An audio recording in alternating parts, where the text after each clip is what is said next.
Rosa Luxemburgo y Karl Liebknecht fueron asesinados el 15 de enero de 1919 por la alianza entre los socialdemócratas, el Estado Mayor alemán y los paramilitares reaccionarios del Freikorps. Los dos dirigentes espartaquistas fueron cuadros comunistas sumamente importantes que tenían el respeto de todo el movimiento comunista internacional y del propio Lenin. La oleada revolucionaria comunista se extendió desde Rusia hasta Alemania, y los trabajadores germanos se dieron cuenta de la necesidad de establecer un poder dual partiendo de los consejos y tomar el poder para desplazar el gobierno republicano socialdemócrata democrático burgués. Aunque Rosa Luxemburgo tuvo discrepancias tanto con Lenin como con sus camaradas acerca de la revolución proletaria en Alemania, los espartaquistas no se echaron para atrás y organizaron el levantamiento espartaquista. El gobierno socialdemócrata reprimió a los trabajadores y acabó con la vida de Rosa Luxemburgo y Karl Liebknecht. El asesinato de los dirigentes espartaquistas ha estado lleno de misterio y se han creado todo tipo de teorías para minimizar el papel de los socialdemócratas en la represión. Es necesario aclarar esta cuestión y responder a la pregunta ¿quién mató a Rosa Luxemburgo? Así que vamos con el vídeo. Esto es Red Planeta, comenzamos.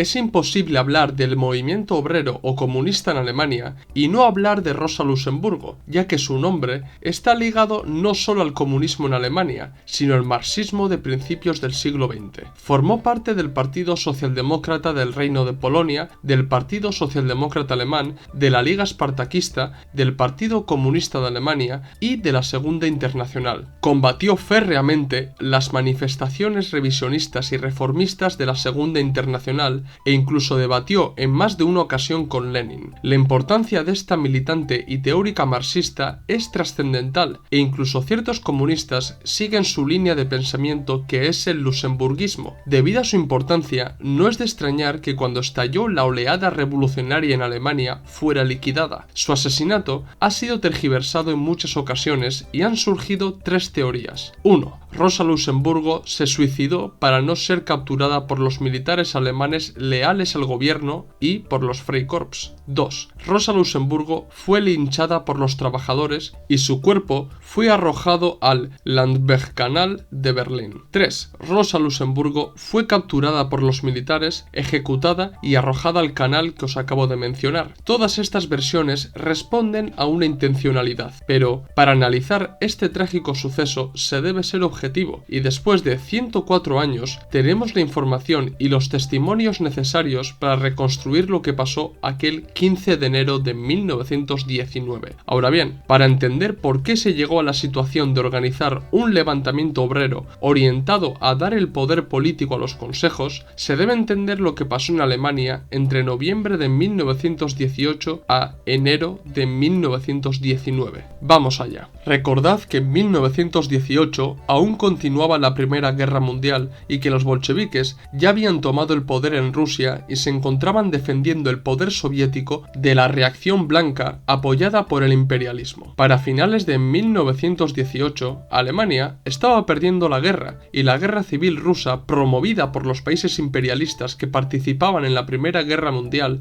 concienció a los trabajadores alemanes de que la clase trabajadora podía organizar un poder real y directo partiendo de los soviets y desencadenar un levantamiento que transfiriera todo el poder a estos consejos. Pero, centrándonos en Alemania, entre el 28 y el 29 de octubre de 1918 se dio un suceso trascendental que marcó el fin de la Primera Guerra Mundial y el comienzo de la Revolución Popular en Alemania. Para octubre de 1918 estaba bastante claro que Alemania no iba a ganar la guerra y Guillermo II empezó a sondear a las potencias rivales para un posible armisticio. Aún así, los oficiales de la Marina ordenaron un último ataque contra la Royal Navy en el Canal de la Mancha, un ataque absurdo que estaba orientado a salvar el honor de los oficiales a costa de las vidas de los marineros. Los marineros apostados en Kiel y en Wilhelmshaven se negaron a sacar la flota y concretamente los marineros de los buques Huringen y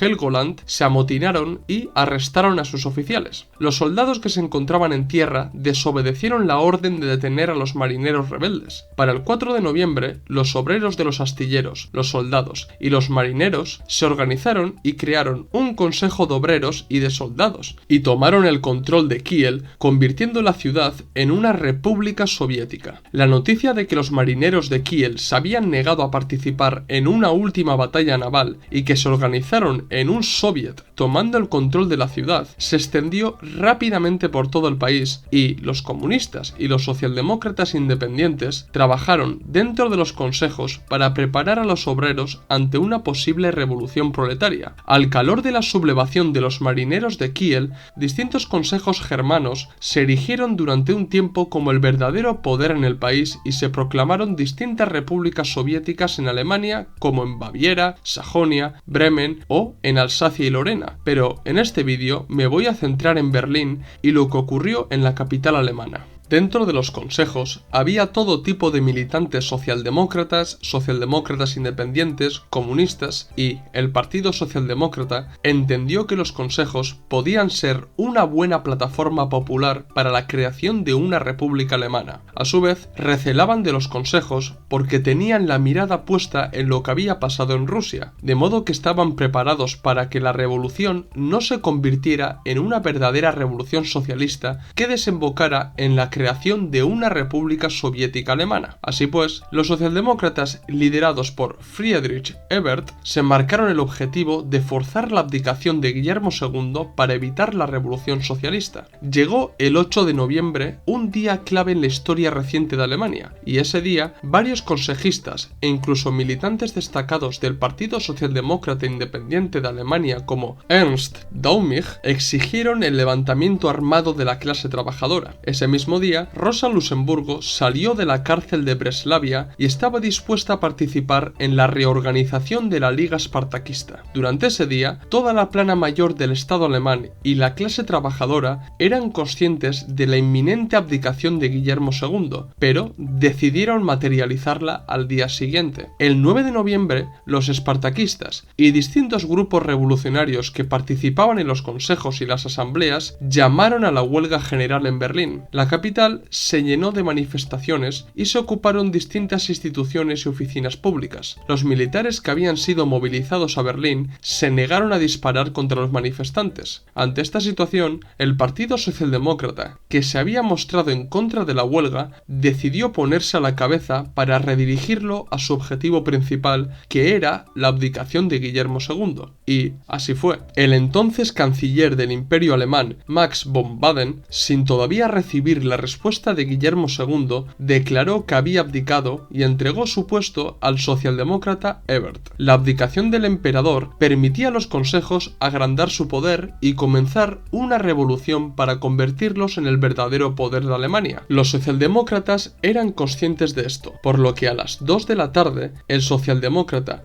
Philipp Scheidemann proclamó la República de Alemania desde un balcón del Parlamento. Casi a la par, Karl Liebknecht hizo lo mismo, proclamando la República Socialista Libre de Alemania en el Zoológico de Berlín, y volvería a hacerlo a las 4 de la tarde en el Palacio Real de Berlín. Esa misma noche, los socialdemócratas ofrecieron a los independientes formar un gobierno de coalición republicano e incluso extendieron la propuesta a Karl Liebknecht, pero este último rechazó la oferta y junto a otros revolucionarios como Richard Müller instaron a los trabajadores a crear consejos revolucionarios para minar la legitimidad del nuevo gobierno republicano socialdemócrata. Esa misma noche, ciertos líderes de los consejos de la capital ocuparon el Reichstag y formaron un pseudo parlamento revolucionario. Su intención era convertir a los consejos, esto es, los soviets, como el verdadero poder del país, y convocaron elecciones para el día siguiente. El parlamento se llamó Consejos de los Representantes del Pueblo y junto a las elecciones aclararon que su intención era transferir el poder a los soviets y desplazar del poder a Ebert.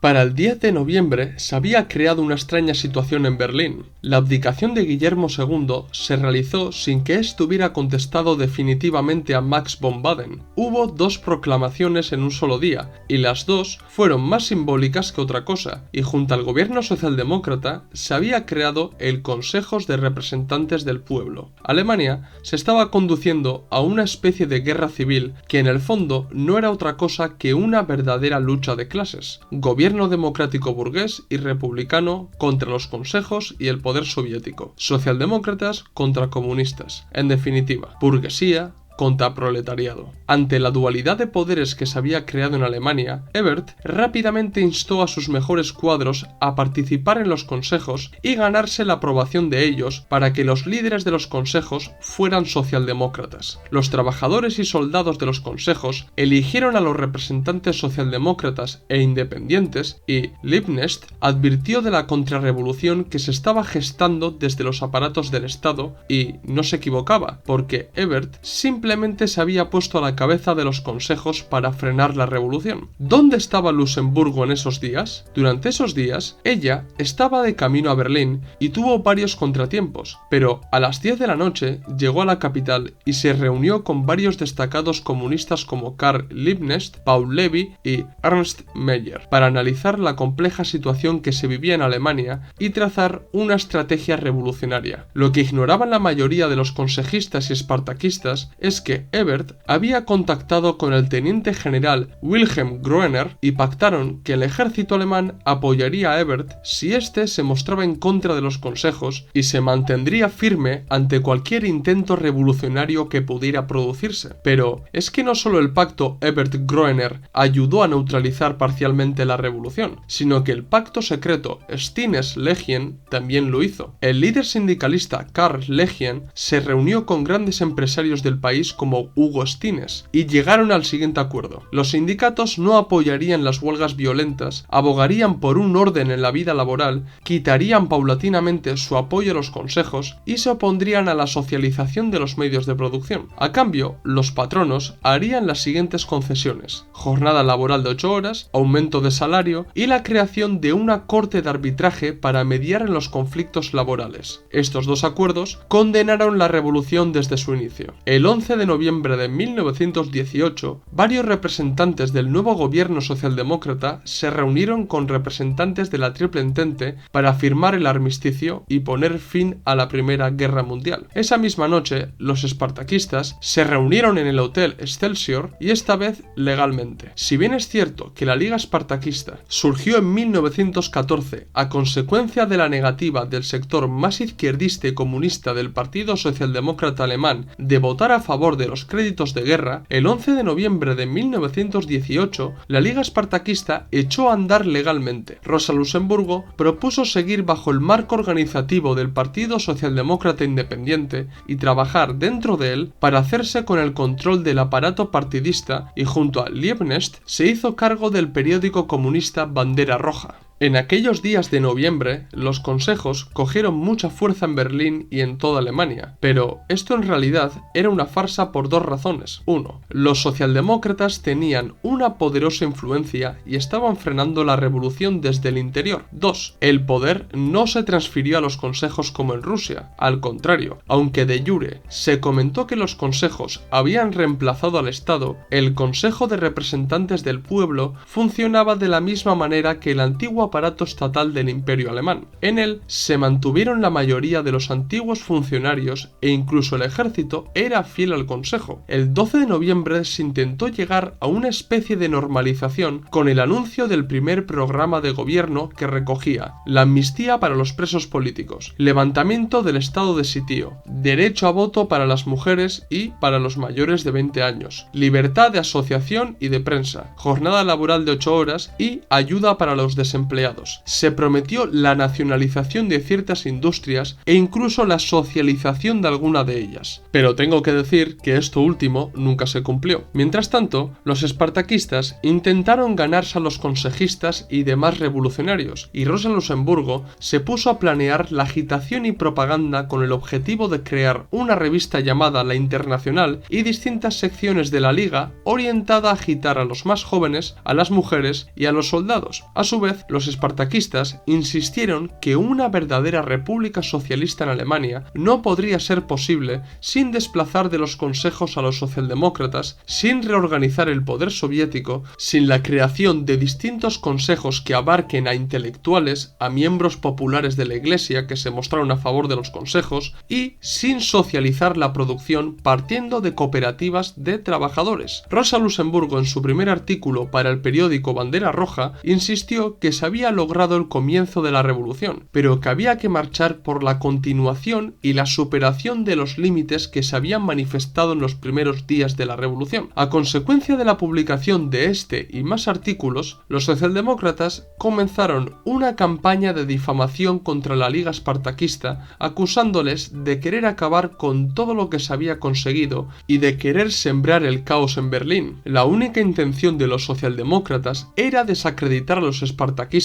para preparar a la opinión pública y a las masas para una posible persecución política contra los espartaquistas. El 19 de noviembre surgió otro debate en la sociedad alemana y el debate giraba en torno a la siguiente cuestión: ¿Asamblea Nacional o gobierno de los consejos? Estaba claro que los socialdemócratas se iban a negar a transferir realmente el poder a los consejos y provocar una situación parecida a la de Rusia, por lo que propusieron unas elecciones para una Asamblea Nacional que estaba orientada a reinstaurar el viejo aparato estatal, pero esta vez con carácter republicano. En cambio, los espartaquistas hicieron suyo el lema leninista de todo el poder para los soviets y exigieron que se conformara un gobierno de consejos en Alemania. El Partido Socialdemócrata insistió que había que cimentar las conquistas sociales que se habían conseguido y acercaron a los independientes a su causa. Para denunciar las trampas socialdemócratas, Rosa Luxemburgo escribió un artículo en el periódico Bandera Roja en el que dijo: «Asambleas nacionales son herencias anacrónicas de revoluciones burguesas, una cáscara sin contenido, un requisito del tiempo de las ilusiones pequeño-burguesas del pueblo unido, de la divisa libertad, igualdad y fraternidad del Estado burgués. La convocatoria de una Asamblea Nacional es un rodeo y en el momento actual solo reforzaría la posición de la burguesía. El socialismo solo puede surgir de la conciencia de la mayoría del proletariado. Para favorecer esa conciencia se necesita un órgano de clase propio, un Parlamento Nacional del proletariado en ciudad y país».